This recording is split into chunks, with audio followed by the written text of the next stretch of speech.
Hello, I'm Chris, this is Gross Models, and this is issue 77 of DeAgostini's Build Your Own R2D2. Now, this is an interesting episode, because I'm not sure how I'm going to be able to film it. The first bit is pretty easy, the body frames and dome fittings. We're assembling the leg support, which this is the parts we've got this time. Got some plastic zip ties and a spiral wire holding tube. We've got a couple of metal bits and what I believe are the last few Allen key screws for the dome panels. So I'm going to start, actually, although it doesn't say to do that in the book, I'm going to start with cutting these off. I've discovered cutting these off with a decent pair of nippers means you don't have to worry about cutting or filing any of the bits, so it's a lot quicker and a lot easier. So that's that. Put them away. Right, so I'll move those aside and we're starting with the leg support. Now I've got my box of bits. Now you can see all the screws that I've got basically left over so far. So we'll see how we get on with what we need this time around. I didn't give you any screws this time, so we'll see what happens. Right, it says align BF11 with BF10 like this. So we've got that like that, and we've got that like that, and basically that goes on there like that. Right, drive a 2.5 by 6mm screw through one hole, fitting it into through. So we're going from front to the back. I'm dropping screwdrivers. So we need a big 6mm screw.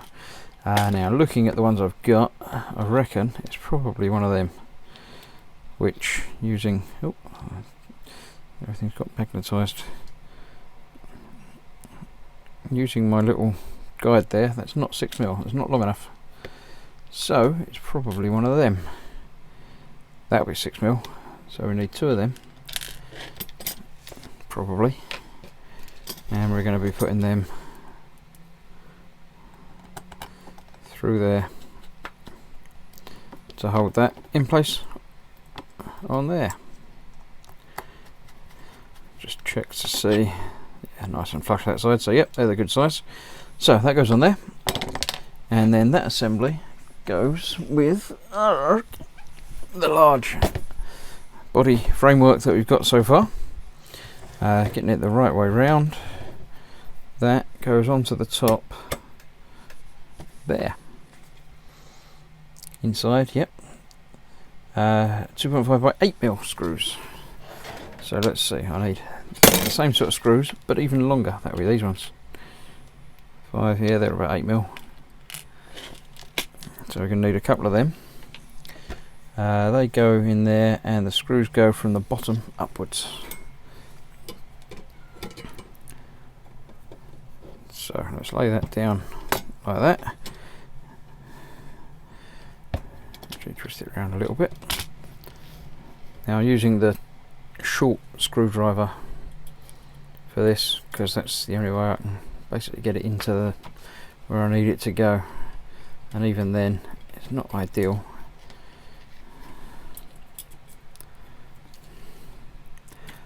So this is the easy bit. This isn't the bit that I thought I was going to have trouble with. I flicked through the manual to see what I'd be doing this time, and the bit coming up is the bit that I'm sort of concerned about being able to get on video. Right, let's get those tightened in there. That one and that one. Not sticking out the top, so far so good. And that is the assembly frame complete for now, it says. Right, now we have some fun bits, so I don't need that anymore. I'm going to put that out of the way. Now what we're doing, we're back with the dome. The other three are spares, so I'm going to put 3 of these in my spares pot. Won't need them. We have the dome from previously. and we're going to be putting in the last couple of these. Just we've got 3 holes there, so somewhere in here I've got an Allen key. There it is, and we've got these 3 to go in there. They're going to hold the last couple of outside panels secure while we're doing the rest. Just basically says screw them all in, so I'm going to screw them all in now. What we're going to be doing now is fitting the lightsaber ejector. It says you're now ready to install the assembly from stage 37, which was ages ago. Handle it gently and take care not to put any strain on the dome flap or its hinge. So yeah, basically make sure this dome flap over here that's loose when it's upside down, gravity holds it shut all the time. Make sure you don't have it open and force it open and cause problems down the road when it tries to open and it's bent out of shape. So that's 2 of these done. There we go, that's tight enough in there. And the last one goes in at the other angle.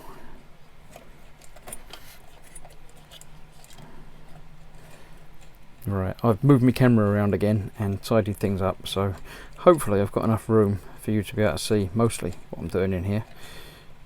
Obviously tight quarters mean not everything is going to be as visible as I would like for me or you, so hopefully we'll get it there and figure it out. Obviously if you can't see anything or you got any questions about it, drop me a line in the comments on the video. I always get notifications when people comment on videos and try and reply. Right, so that's those done. Take the lightsaber ejector you assembled, plus the cable ties and coiled cable tidy received this time. So let's get that opened.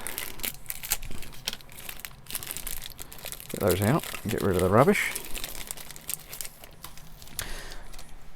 Luckily it's bin night tonight, so all of the plastic packaging and stuff will be going away. So this is the lightsaber ejector mechanism and the lightsaber, which I'll put aside because I don't need that quite yet. Right, as per the picture, we've got it good to go. Gather all the wires together as shown. Basically gather them up that way. Starting at the bottom, wind the coiled cable tidy around the wires. So this is, as I say, it's like a spiral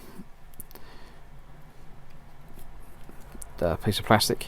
So we can get that up next to them, get that next to that, and we're just going to start on one side, holding that there.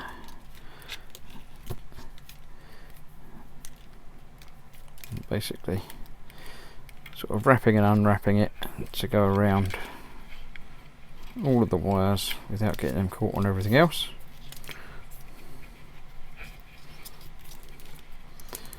So by wrapping that around the wires and the wires around that, they get stuck inside it, and that should continue winding the cable tidy until you reach the top.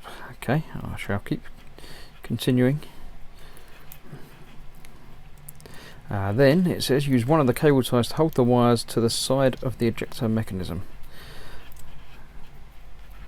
So let's just get this last one on there.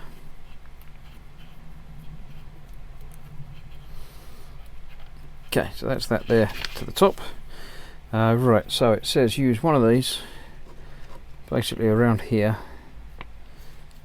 to hold that in there. That's going sort of through the middle bit. Just through there, just to hold that in place. Now obviously one of these is a lot longer than the other. It's very strange because that got to go further, but didn't seem to take that into account at that end. Oh well. So that's that there, and then use the other one to hold it up here somewhere.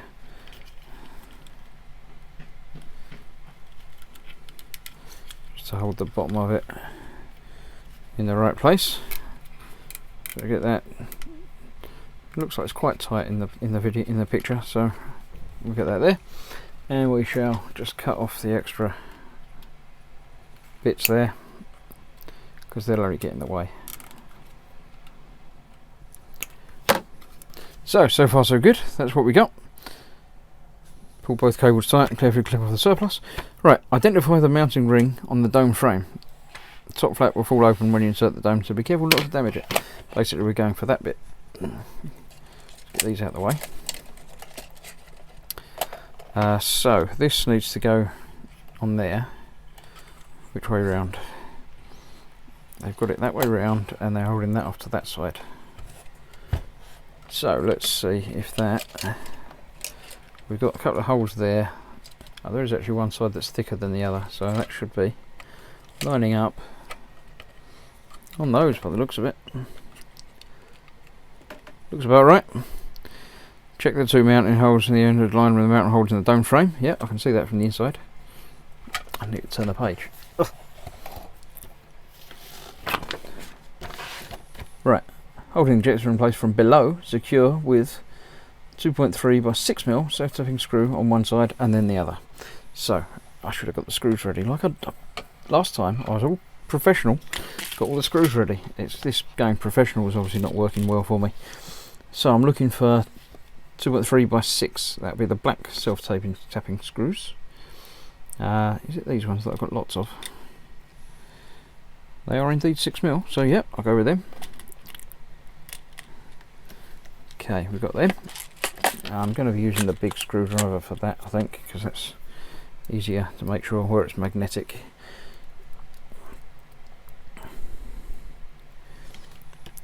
Right, so that needs to go in there from the top. So this is the bit that I'm not going to be able to film easily because I can't do it easily, let alone filming it easily. So that's, hopefully you can see, that's got to line up about there, and I'm going to put one screw in through the metal and then feel it from the inside where the plastic's going to go. Start that off, that feels about right. Let's get the other one on there. Let's get the screw on the right place on the screwdriver, which is tricky with one hand. Come on, you're nearly there, that's it. Then I can do exactly the same on the other side. Get that through, feel that it's in the right place, which it doesn't feel like it is.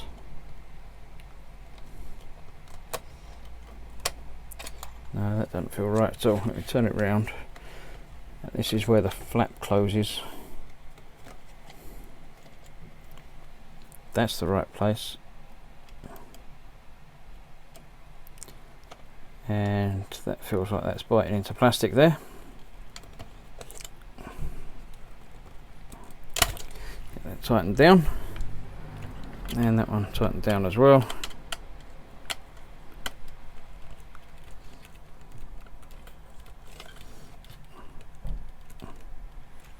Good, and good. So that is now the ejector mechanism bolted in place and good to go. Right, now we're wiring up the dome, so I don't think I need a screwdriver anymore. We're playing around with wires and electrics. So the circuit board has 7 white sockets labelled as shown.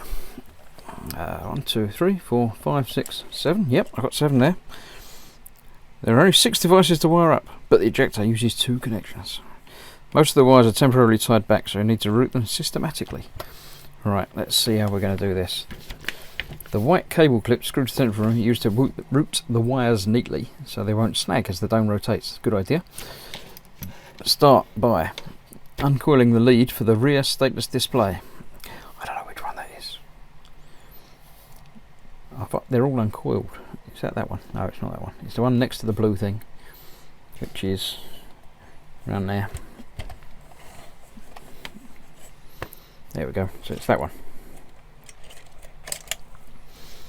Okay, feed her into the closest to the clip, get that under there, cool, followed by the other two. Right, so let's get more wires out of the way. So that round under the next clip, and the next clip. Okay, that leads us round to that. En route to the circuit board, fit the plug onto the end socket which is labelled GY. That's this one right on the end here. So let's get that the right way round and get that plugged home. There we go. Now uncoil the lead to the rear LCD display as shown. That's this one. Put them under the clips and put it into the next one, LCD 1, which is indeed the next one along. Now, this is not such a long wire. I think I've been a bit stingy on that wire, but it's long enough. So get that under the two clips and then get that into there. Nice, so far so good. LCD 1, next page. Take the short lead from the front LCD display. That's that one. Just plug it in there. Doesn't need to go under anything else. LCD 2. All of these are the same colour wires going into the same size plugs. So it's useful that they're different lengths and will only just fit. The front status display, which one's that? Is that this one? Yes. Saving the twist of wire holding it together. I've already taken out. Okay, I've got one laying around somewhere. I'll find one. Fit it into the fourth socket labelled RB, which is that one there.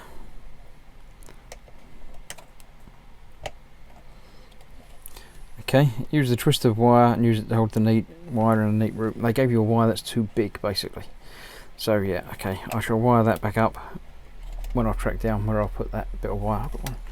Where did I put it? I'll put one in here, I think. There we go. It's always useful to keep these things, even if, you know, they didn't say keep it, they didn't say do anything with it, but that sort of thing's always quite useful.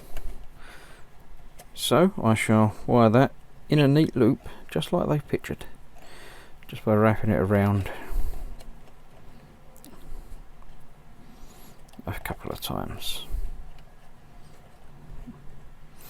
There we go. So that's that in a neat loop, and tucked out the way.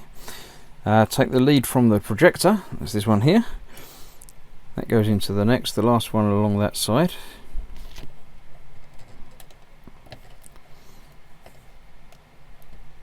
There we go. Take the leads from the lightsaber projector, which has two ends. There we go. Yeah, I've got two ends on there. Move that across that side. The larger plug into the labelled LS, and the smaller one in the smaller, because there's a big one and a little one. So you've got to put them the right way around, because otherwise they won't fit.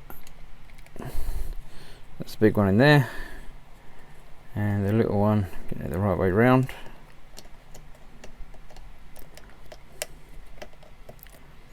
Into there.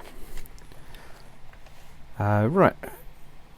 Fit the small plug, route the cable tied in neatly off to one side. So yeah, that just goes sort of where it goes in the picture actually. And that looks just like that. So yeah, I'm quite happy with that. It's coming together quite nicely. Nice to get bits together. It's got some real weight to the head there as well. So yeah, there we go. Actually, not nearly as bad as I thought it was going to be. I'm going to use the holder for supporting it, especially now. I have been anyway, but now obviously we've got the projector bit sticking out from there, so that sits on there, and there's R2 coming together. The door works, wherever it is. It's that side. It's got to be this one. So that one will open when the lightsaber comes out. Can't open it now. There we go. So the lightsaber goes in there. Out of the way now, but we'll eject it as and when. I'm going to take it out from there now anyway, because I'm still going to be obviously doing things with the head upside down, so I don't need that floating around and getting in the way and falling out and getting broken.